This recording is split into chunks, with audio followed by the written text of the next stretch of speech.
Hello, and welcome to Aldrich Wealth's first quarter 2017 investor update and market outlook. I'm Nicole Rice, director at Aldrich Wealth, and I'm joined by Darren Richards, our chief investment officer and partner. Darren, could you give us a recap of the first quarter of 2017, what happened in the market? Sure, Nicole. Well, what a difference a quarter makes. I think I'll first start by going back to the fourth quarter to kind of set some perspective on what we saw in the first quarter. So in the fourth quarter of last year, President Trump was elected, and the market reacted to his policies. So lower taxes, less regulation, more infrastructure spending. Areas of the market that were poised to benefit from these policies rebounded the most. So for instance, financials was up over 20%. Energy, industrials were top performers.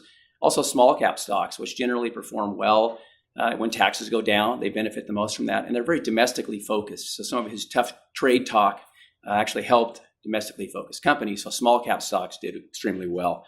And then we roll forward to Q1, and again, it appears like the honeymoon may be over because some of these same areas didn't perform well.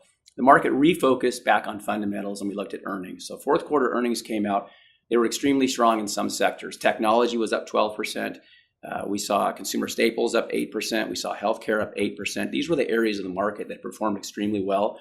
While on the other end, energy was down 6%. And the last couple of weeks of the quarter, financials sold off a bit, and really were only slightly positive for the quarter. Quite the reversal from fourth quarter when value stocks did well. We saw growth stocks do well in the first quarter, and small cap stocks actually struggled as well. So again, if you invested entering first quarter based on what did well in the fourth quarter, you were sorely mistaken and didn't perform quite well. So again, it just gives you an idea of how quickly things can change in the market.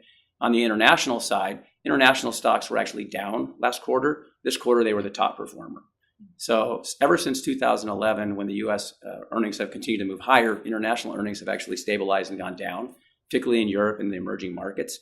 And finally, in the middle of 2016, we saw a recovery in these areas. So what we see now is a global earnings recovery across all different regions, whether it's Asia, whether it's Europe, whether it's North America. Earnings are moving higher. It's the first time this has happened since 2011.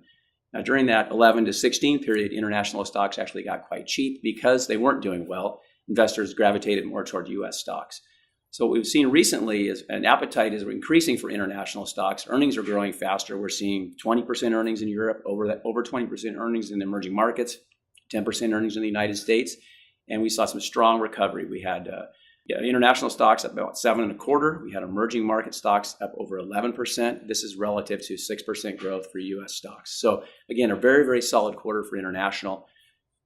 On the fixed income side of things, after a horrible quarter last period where interest rates rose dramatically, we actually saw stability in that space. The Fed raised rates in the middle of March, but they agreed that they were going to reinvest the proceeds from bonds back into the market. So instead of rates moving higher, intermediate and short-term rates actually stabilized and went down a little bit. And then when the House was unable to repeal the Affordable Care Act, some of Mr. Trump's policies came in question.